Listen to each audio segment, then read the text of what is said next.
Thank you, Mr. Deputy Speaker, sir. I have listened with, as usual, when I listen to everyone speaking in this August Assembly, to a lot of interesting remarks that members of Parliament have made on both sides of the House. I have also, same as you, same as the population listening to us, listened to those very complicated things and those terms, as the Honourable Minister of Finance likes to say, une question technique. So, all those issues about GDP, deficit, and whatnot.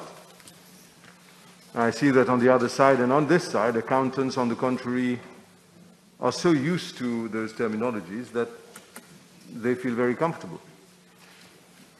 But the people outside, Mr. Deputy Speaker, sir, would like us to be able to explain to them what's in there for them in this budget. The government, we expected the government, when dealing with a pandemic of this magnitude, as the Prime Minister of Singapore stated in a recent declaration, a pandemic that is being clearly converted gradually by la force des choses into, is becoming endemic. Those are his words. That we will have to adjust, not necessarily about humans adjusting to the way we live, social distancing, being masked, and whatnot. But every single element of our lives needs readjustment. And when I mean every single element, I mean even our approach to economics, our approach to policy making, our approach to the good governance issues, our approach to running the affairs of the country, and even the expectations of the inhabitants of the Republic of Mauritius. We have to adapt to it as they also have to adapt to certain new realities. That is the truth of the things. But in order for us to adapt, and in order for us to be able to tell inhabitants that they also need to adapt, we have to start somewhere, which is by being truthful about the reality of the situation. It would not help any government to try to play politics with budget at this time of our history. It does not in any way help any government to try to pretend that everything is okay and it's business as usual. And this is precisely what this government has done. This government has sugar-coated the truth. I do not want to use any other terminology that shows wrongdoing on the part of government or ill intent. Let me use the very diplomatic term. They have sugar-coated reality. And at the end of the sugar-coating, the sourness, the intention was for the sourness to disappear. The truth to disappear. The truth of the matter is the world at large is suffering. The truth of the matter is that like no country can pretend that we have managed to contain the effects of COVID-19. No one can pretend that we've managed, no country, no democracy, not even an autocracy, can pretend that we managed to contain les effets négatifs économiques du COVID-21. It would be a lie to say so. Mr. Speaker, sir, the role of a government, whatever they do today, will have an impact in the future. Whatever decision they take today will have an impact later on down the line. Everything they do will come back to bite them. Reality always catches up. The truth always catches up. I have noted with a lot of interest that this budget has been built upon assumptions. Whenever the Minister of Finance says, I'm expecting to have 650,000 tourists, that is an assumption. That is not a figure that he is guaranteed to have.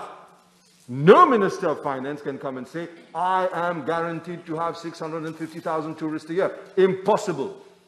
That's impossible. On what does he base those figures? I don't know.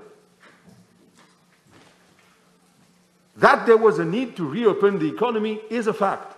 But there is no need to reopen the economy by sugarcoating the truth.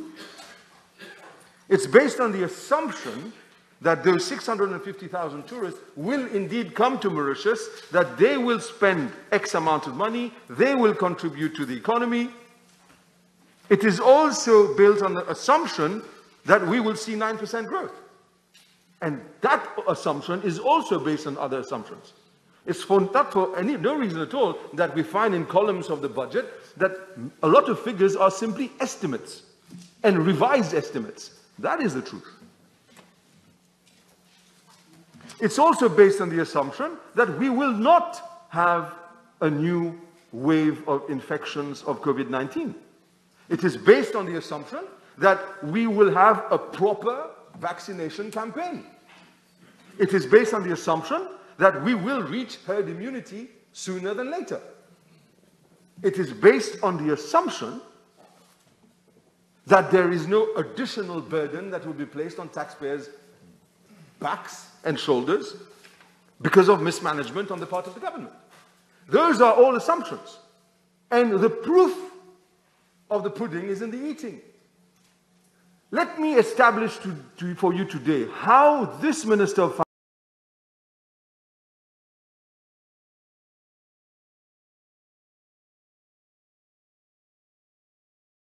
Finance has managed with a lot of ability to ignore what was about to happen to him, showing that his assumptions clearly are frail assumptions.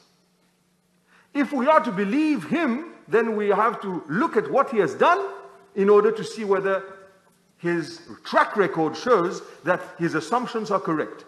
First question, why did he not, in his assumptions, consider the possibility of losing the case at the Privy Council concerning Betamax? First assumption, first question. It was logical for any responsible Minister of Finance to have factored in that possibility. But he did not factor in that possibility. Let me go back to history. Back in 2015, and let me say here, je dédouane le ministre des Finances actuel parce qu'il ne peut pas être responsable de quelque chose when he was not even in government in 2015. He was not. Whereas the actual Prime Minister was, whereas the actual Attorney General was, he was part of the same government, but I can see how he says, no, he tries to run away. Why does he try to run away from such a truth? And the way his finger tried to say, Mr. Speaker, no. Oh God, I love that.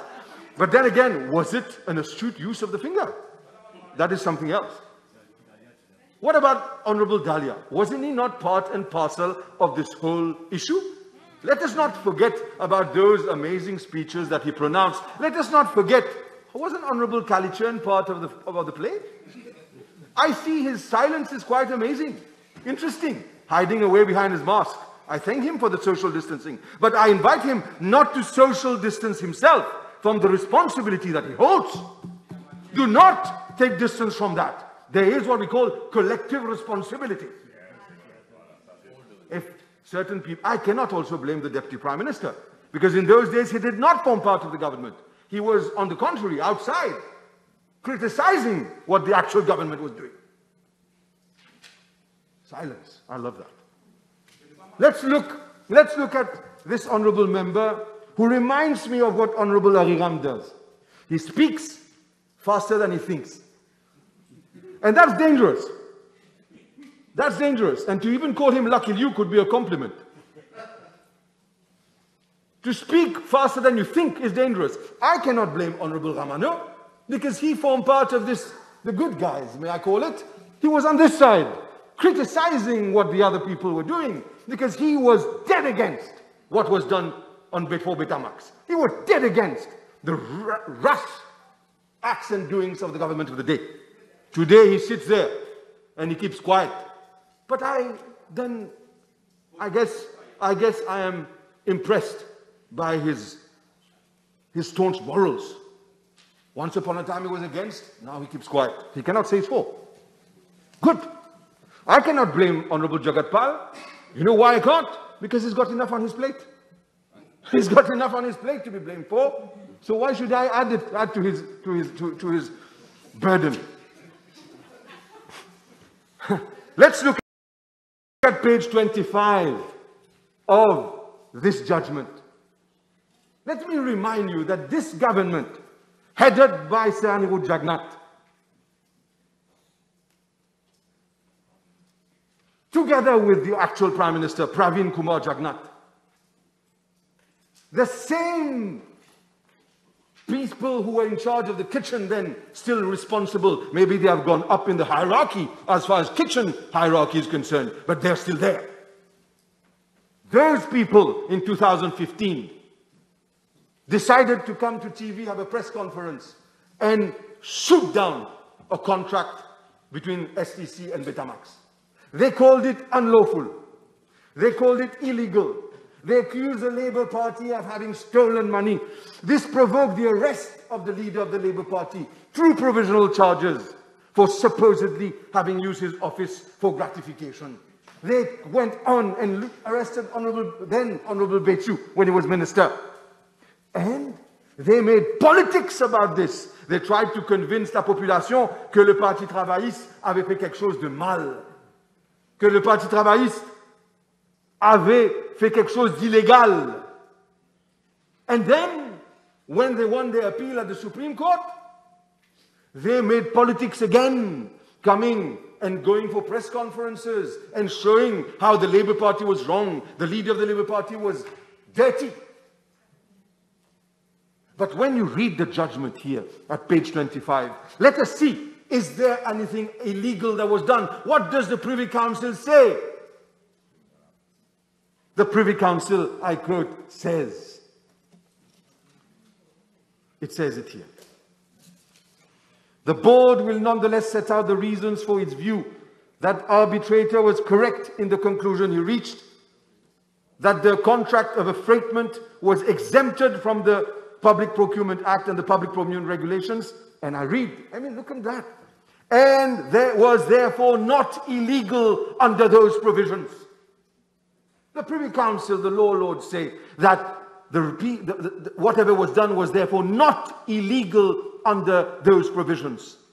Whatever those ministers, whatever that government did, by destroying that contract for purely political reasons and nothing else, to satisfy the bloodthirsty politicians in order to have political supremacy, whereas they put on the back end of their interest the advancement of the country. Today the Privy Council comes and condemns that government decision by saying there was nothing illegal about it. Will we hear an apology on the part of those who form part of that government? Not. That's not enough. Let's go further. Page 40 of that judgment. And I ask the honorable ministers who look down, tell me and convince me that when you look down and do not hear, that you are not looking down and turn away in shame. It is shameful, Mr. Deputy Speaker, sir, to know that we can have a government in 2015 that could take political decisions that would have budgetary implications in 2021. Political vengeance, vendetta, to destroy a contract and call it unlawful. Today, c'est le taxpayer, le citoyen de l'île Maurice, chaque enfant qui n'est même pas né, chaque jeune, chaque moins jeune, chaque habitant de cette île Maurice aura à payer pour la politique dégoûtante et revancharde, dangereuse d'un gouvernement de 2015 qui est nul autre, ce gouvernement, une émanation du même gouvernement ou une extension of the dirt of 2015. When you read page 40 of that judgment, I quote, as the board is of the view that the Supreme Court was not entitled to review the findings in the award on illegality, and the contract of affreightment was not in any event illegal. Not in any event illegal. Not in any event illegal. It is neither necessary nor helpful to address the third issue in the appeal. Very simple English.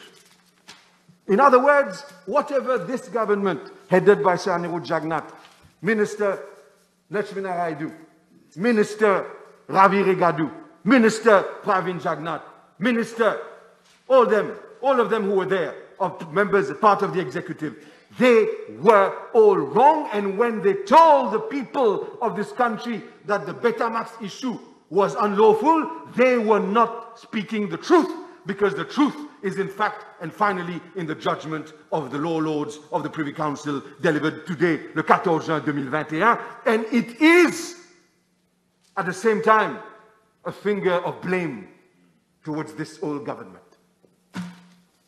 In Creole, we say mon fait autres compte là. Why is it that the taxpayers, pourquoi est-ce que c'est les taxpayers qui doivent payer pour la négligence criminelle de ce gouvernement de 2015? Pourquoi? Isn't this faute-lourde, négligence inacceptable de la part des ministres du gouvernement de 2015? Et regardez-moi, monsieur le vice-président, comment les ministres qui formaient partie de ce gouvernement n'ont même pas l'audace ou le courage de faire face à la réalité. J'aimerais bien que chacun d'entre eux, au moment de faire leur discours ici, ils viennent présenter leurs excuses à la population.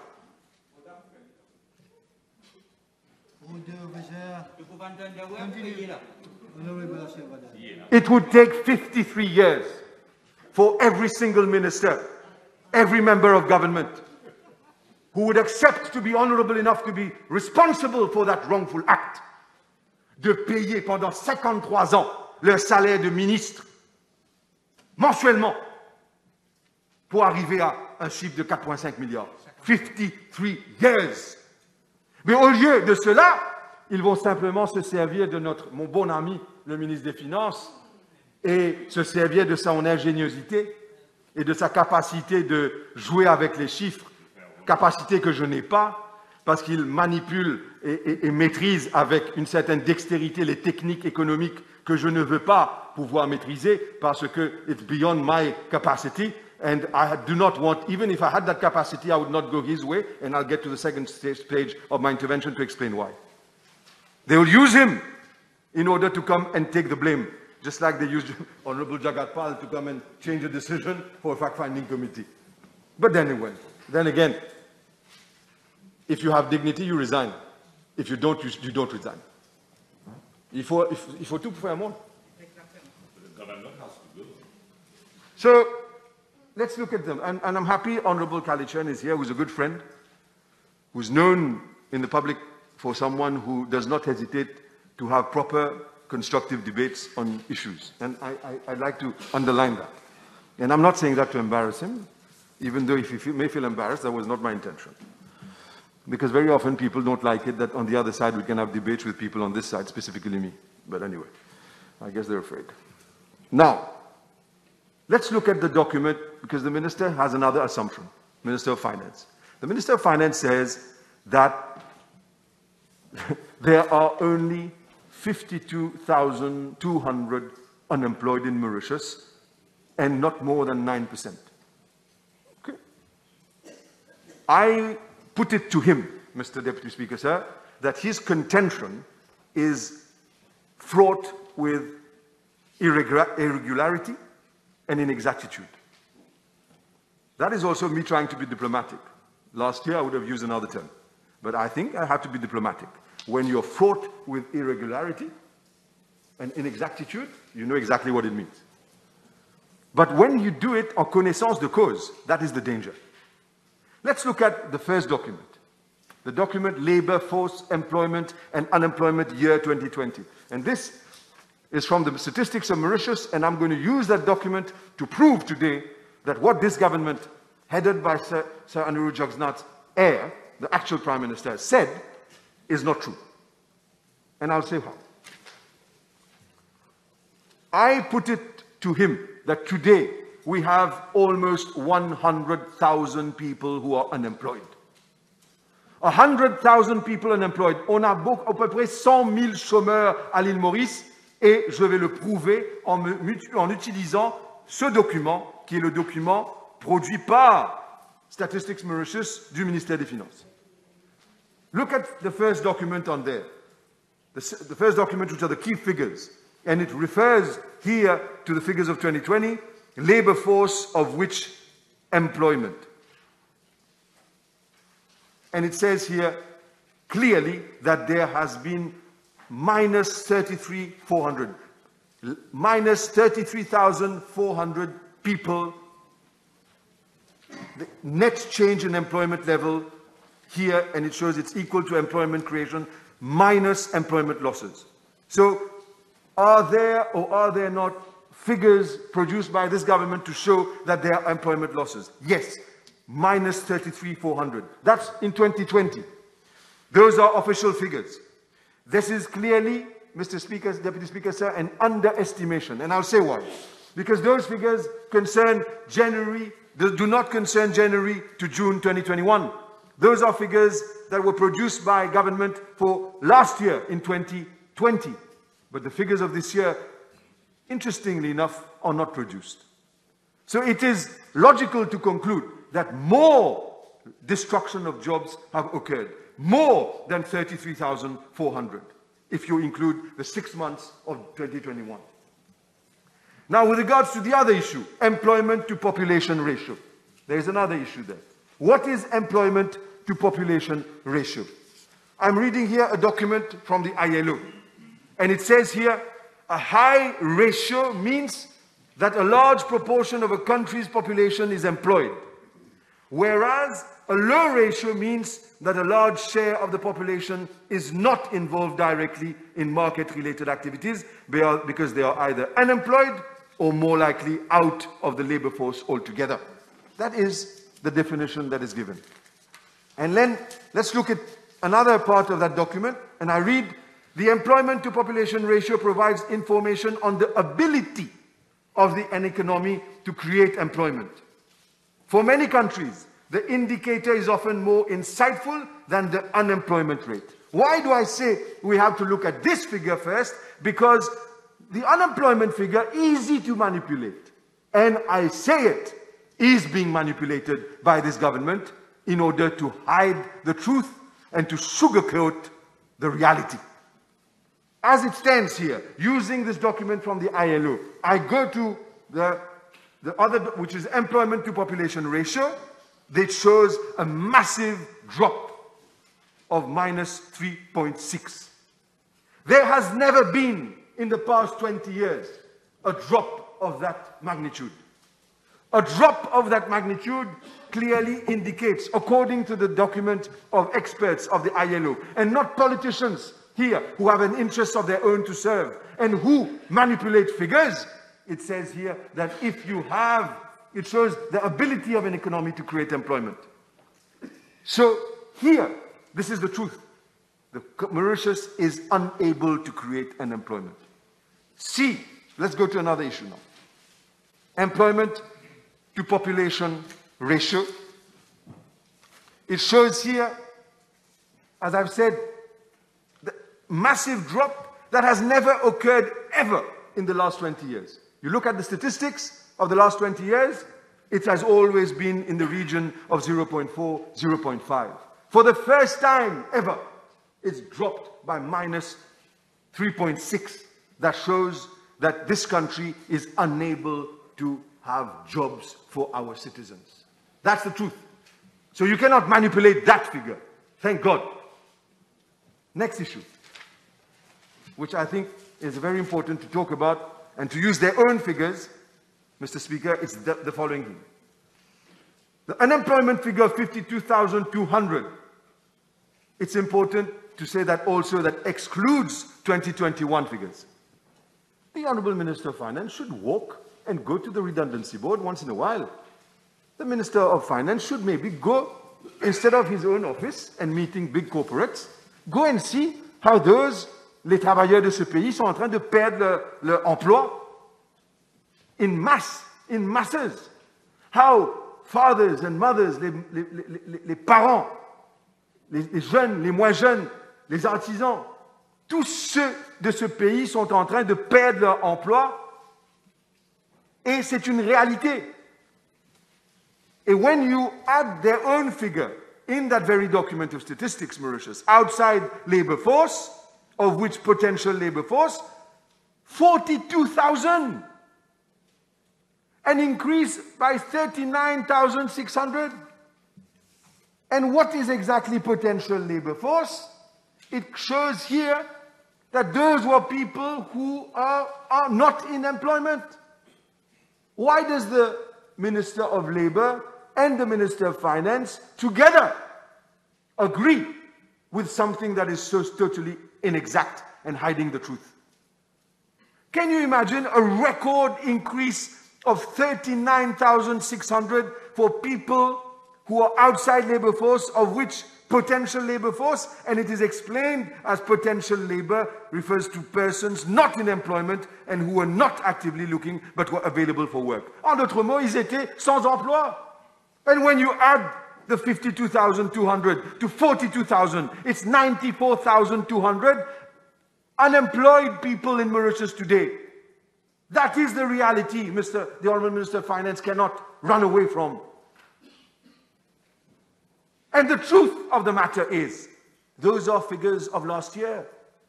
January, February, March, April, May, June, those are not even computed in there. In other words, and I say it without hesitation, we have more than 100,000 people unemployed today in this country. Unemployment of the youth, hidden, barely touched by the minister, ignored by the orators of government. Why do the orators of government refuse to talk about youth unemployment? A record increase, plus 3.3%. From 2019, 22.8 to 2020, 26.1. In other words, as we speak today, ladies and gentlemen, Mr. Deputy Speaker, sir, plus que 1 in 4 youth, 1 in 4 youth, more than 1 in 4 youth unemployed in Mauritius today. More than 1 in 4 youth unemployed today. The situation is even more catastrophic for women in employment. Women in employment, record-breaking figures. You can try to sugarcoat as much as you want, but it does not help policy making if you do not have the courage to speak the truth. It does not help medium-term and long-term planning. It cannot help us to get out du gouffre où on est aujourd'hui si on ne dit pas la vérité à la population. N'oublions pas quelque chose, Monsieur le Vice-président. Tout ce que je vous dis en ce qui concerne les chiffres du chômage, vertigineux. Vertigineux. Et aujourd'hui, le gouvernement ne peut pas le nier. We are doing this, and at the prescribed period, le ministre du Travail doit le savoir. Le prescribed period by regulations is coming at an end on the 30th of June 2021. So all the stops that were put in to stop employers from sacking people for economic reasons will no longer exist after the 30th of June 2021. And has the Minister of Finance said they will implement a new regulation in order that those people cannot be sacked unless they go and take financial assistance? No. Why is it not referred to? Why he did not say that we will have an extension of that? But on the contrary, what he says is that only the wage assistance and self-employed assistance scheme in the tourism-related companies will be extended jusqu'au septembre 2021. What about all the rest? I say it clearly, with avoiding the truth, with sugarcoating, with not telling the people and not having the courage to tell the people that la vérité.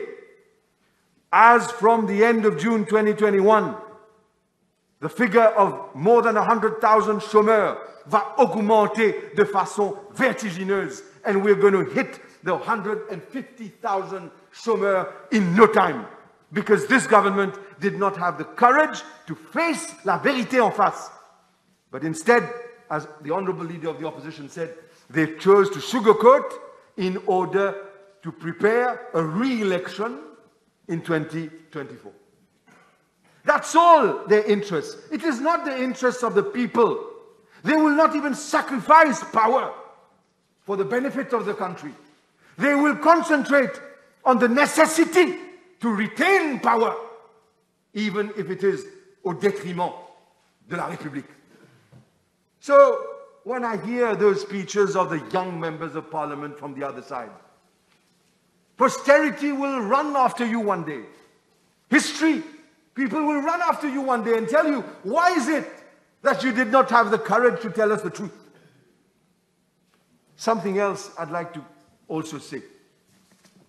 Why is it that the figures of the Statistics Mauritius do not refer to underemployment anymore? The ILO says that you need to include underemployment.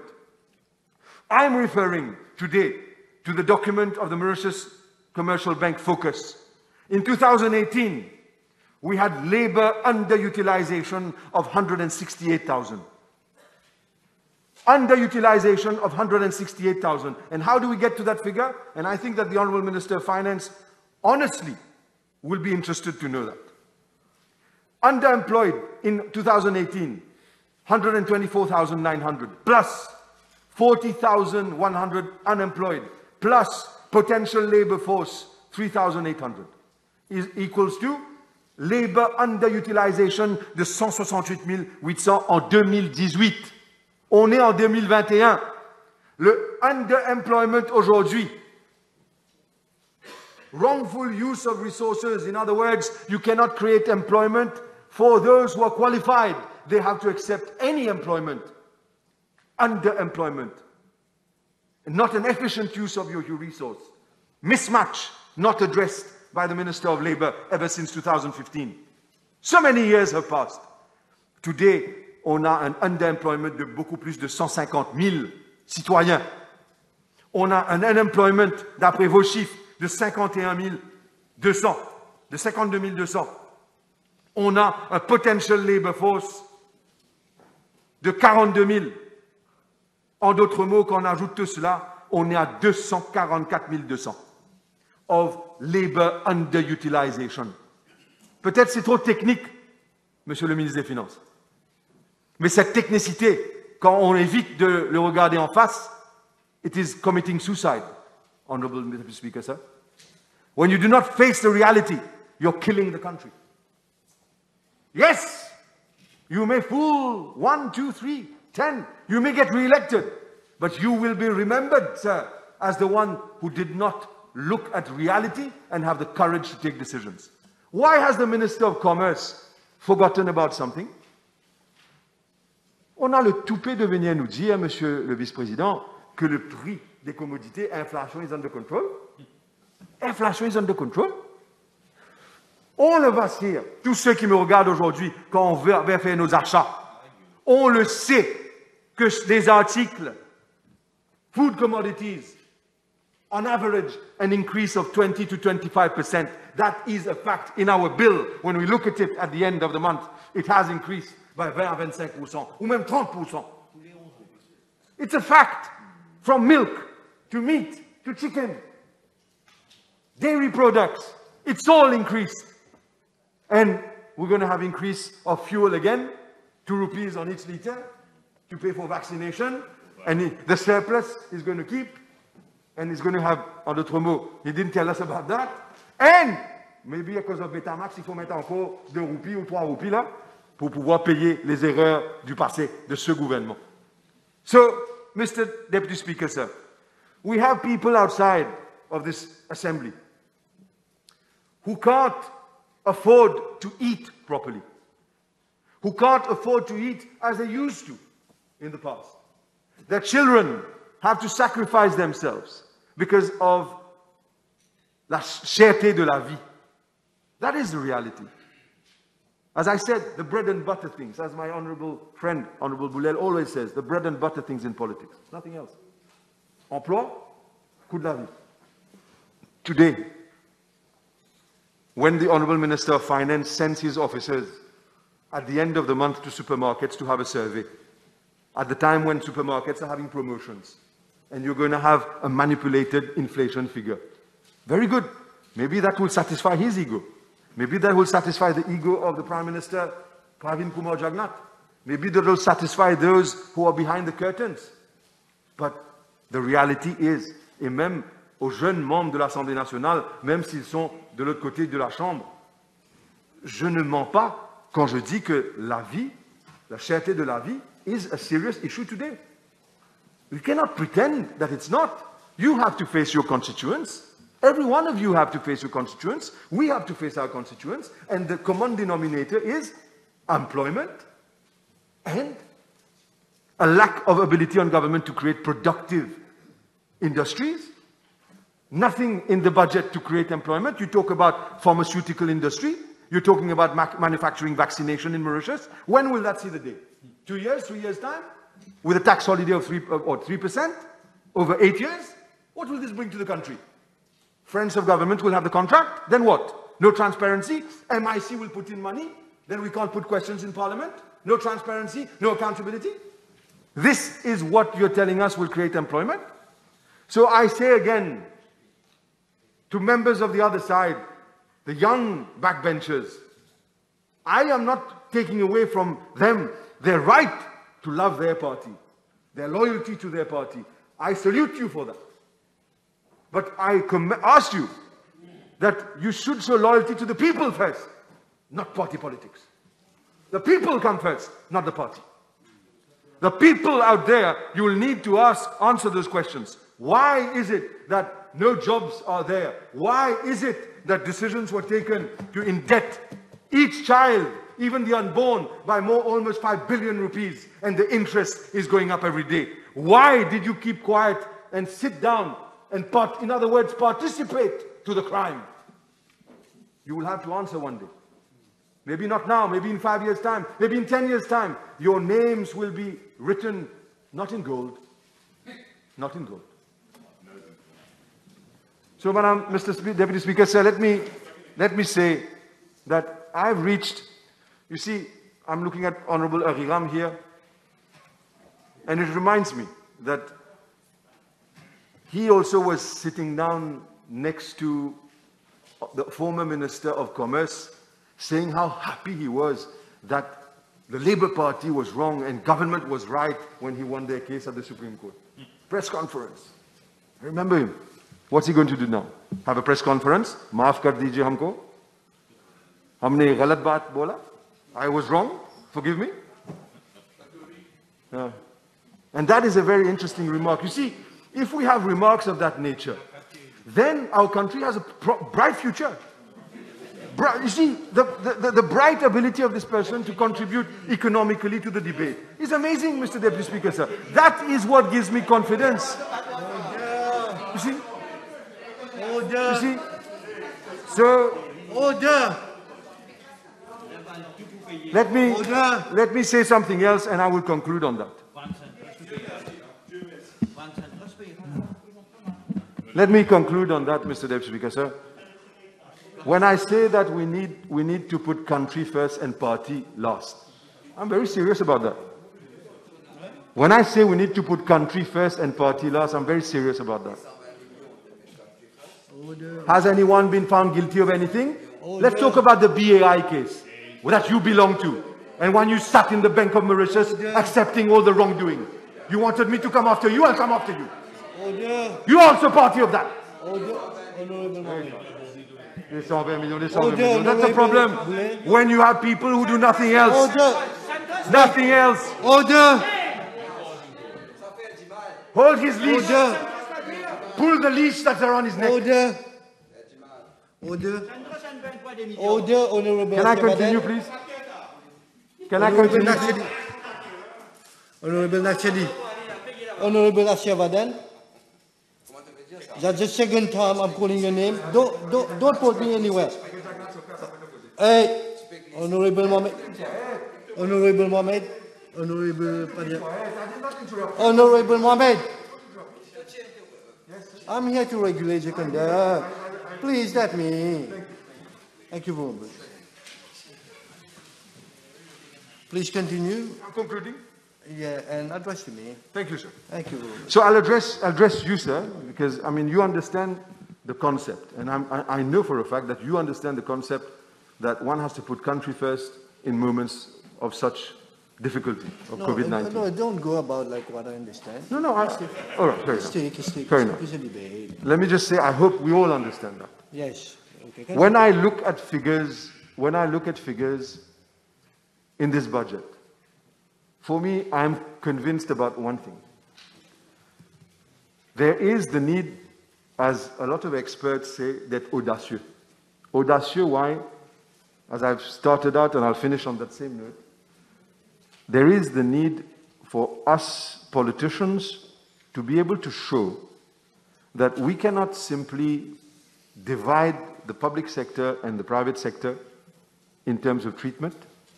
We cannot give security of tenure to some and then make others suffer financially. We cannot basically have a two-tier citizens and discriminate amongst our people. What I ask government to do is to realize that yes, and we accept that we are living through difficult times. And I believe that just like I'm the father of 4 children, many of us have families living here. We want our country to do better. Full stop. I'm not bothered about the colors here, red, mauve, blue, or orange. This is not the point. The point is, in the years to come, I'm going to be 53. And I hope that one day, that my children will not have to pay the consequences of negligence on the part of those governing the country. I'm not saying this government, I mean any government. There needs to be more responsibility and accountability. Because what is the bad news today, let alone the budget? The bad news today is that the ease with which this government, I do not find them at all bothered by this bill that is being slapped on the people of this country for almost 5 billion rupees because of their negligence. This has to change. If we are to go for a law that calls for responsibility and accountability, and not ministers hiding behind their permanent secretaries or chief executives, and where ministers are made to be able to be sued and prosecuted for wrong actions of this nature. It has to happen. Because I'm not saying there are not going to be ministers who will do wrong again in the future. I hope it doesn't happen. But if it does, there needs to be a change in the law and a change in mentality in order to discourage such actions. So we were at crossroads. And I think that the Honourable Minister of Finance has not shown him courageous enough. Now, I do not blame him personally. I think that he is obviously got his marching orders. He has to ensure that elections are won, even if the country comes last. He must ensure that governments, they can stay in government, power, they can stick to it, hold on to it, not go. As long as the country suffers, we will pretend and give and try to sugarcoat it again and again and again. Let's not forget that excess sugar does make people vomit. And I'm about to vomit when I lived that budget. Thank you.